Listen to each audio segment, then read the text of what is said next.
성경 읽기 다니엘서 오늘은 제5장입니다. 벨사살 왕이 잔치를 베풀다.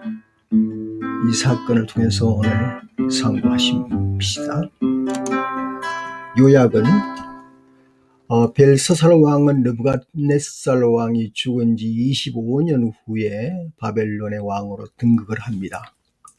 나보니두스 왕의 아들이며 신바벨론 제국의 마지막 왕이 됩니다.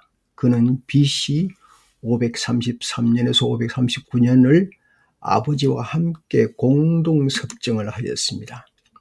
본장은 벨사살의 통치 마지막 날밤 열렸던 연회의 모습입니다. 그는 연회 도중 벽에 메네메네 데겔 우바르신이라고 하는 손가락에 글이 나타나서 그의 종말을 예고합니다. 그날 밤 페르시아가 바벨론을 침공하였고 벨사살은 어떻게 되었겠습니까? 이제 1절로 들어갑니다.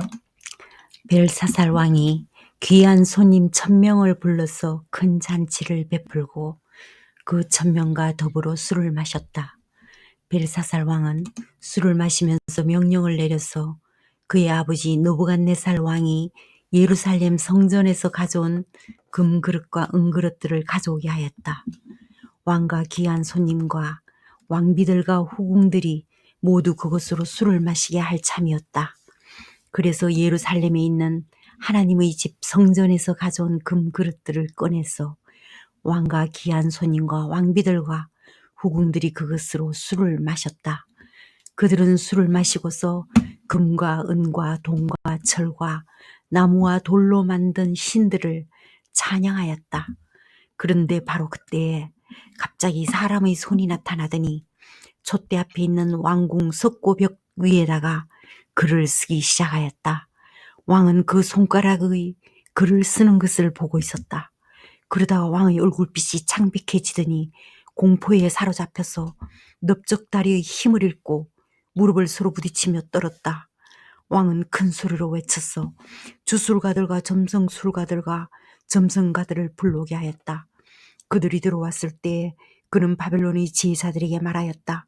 누구든지 이 글자를 읽고서 그 뜻을 나에게 알려주는 사람은 자색 옷을 입히고 금목걸이를 목에 걸어주며 이 나라에서 셋째가는 통치자로 삼겠다. 왕궁 지혜자들이 모두 나왔으나 아무도 그 글자를 읽는 사람이 없었고 그 뜻을 왕에게 알려주는 사람도 없었다. 벨사살 왕은 크게 낙심하여 얼굴빛이 변하였고 손님들도 당황하였다. 왕과 귀한 손님들이 고함 소리를 듣고서 왕의 어머니가 연회장으로 들어왔다.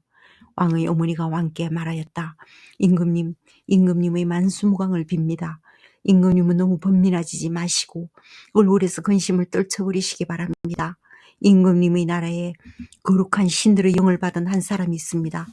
그는 임금님의 아버지 때 명철과 총명과 신들의 지혜와 같은 지혜를 가진 사람으로 알려진 인물입니다.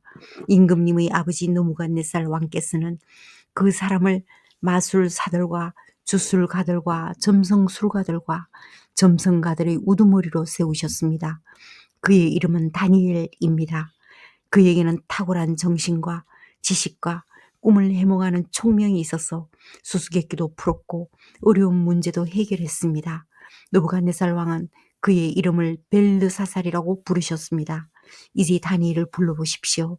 그러면 그가 그 글자를 풀어서 임금님께 알려드릴 것입니다. 다니엘이 왕 앞에 나오니 왕이 다니엘에게 물었다. 그대가 바로 나의 부왕께서 유다에서 데려온 유다 포로 가운데 하나인 그 다니엘이라는 사람이요. 나는 그대의 이야기를 들었소. 그대에게는 신들의 영이 있고 명철과 총명과 탁월한 지혜가 있다고 들었소. 내가 지혜자들과 주술가들을 이리로 불러왔어. 그 글자를 읽고서 내 앞에서 그 뜻을 알아내라고 하였으나 그들이 그 글자의 뜻을 나에게 풀이하여 주지 못하였소.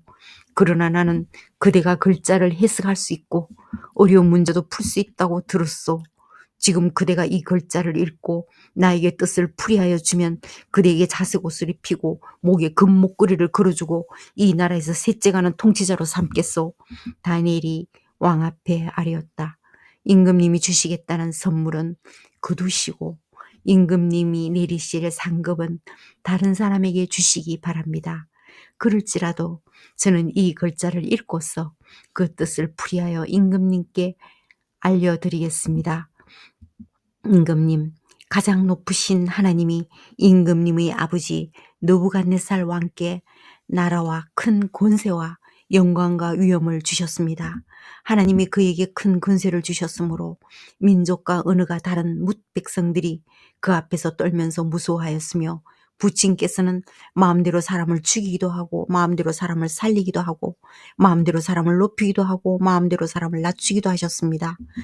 그러나 부친께서 마음이 높아지고 생각이 거만해지셔서 교만하게 행동을 하시다가 왕위에서 쫓겨나셔서 명예를 잃으신 일이 있었습니다. 사람이 사는 세상에서 쫓겨나시더니 그의 마음은 들짐승처럼 되었고 들나귀와 함께 사셨으며 소처럼 풀을 뜯으셨고 몸은 하늘에서 내리는 이슬로 젖으셨습니다. 그때야 비로소 부친께서는 가장 높으신 하나님이 나라를 다스리시고 하나님이 뜻에 맞는 사람을 그 자리에 세우시는 줄을 깨닫게 되셨습니다. 느부갓네살의 아드님이신 벨사살 임금님은 이 모든 일을 아시면서도 마음을 겸손하게 낮추지 않으시고 하늘의 임금님이시요 주님이신 분을 거역하시고 스스로를 높이시며 하나님의 성전에 있던 그릇들을 가져오게 하셔서 임금님과 귀한 손님과 왕비들과 후궁들이 그것으로 술을 마시게 하셨습니다. 그리고 임금님은 보거나 듣거나 알지도 못하는 금과 은과 동과 쇠와 나무와 돌로 만드신 신들을 찬양하시면서도 임금님의 호흡과 모든 길을 주장하시는 하나님께는 영광을 돌리지 않으셨습니다. 그러므로 하나님이 손을 보내셔서 이 글자를 쓰게 하신 것입니다. 기록된 글자는 바로 메데 데겔과 바르신입니다. 그 글자를 해석하면 이러합니다. 메데는 하나님이 이미 임금님의 나라의 시대를 계산하셔서 그것이 끝나게 하셨다는 것이고, 데겔은 임금님이 저울에 달리셨는데 무게가 부족함이 드러났다는 것이고, 바르신은 임금님의 왕국이 둘로 나뉘어서 메데와 페르시아 사람에게 넘어갔다는 뜻입니다. 벨사살이 곧 명령을 내려서 다니엘에게 자색 옷을 입히고 그의 목에 금목걸이를 걸어주었으며 그를 그 나라에서 셋째가는 통치자로 삼았다.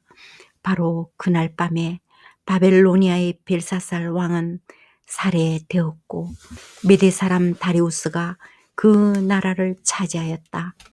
다리우스의 나이는 62살이었다.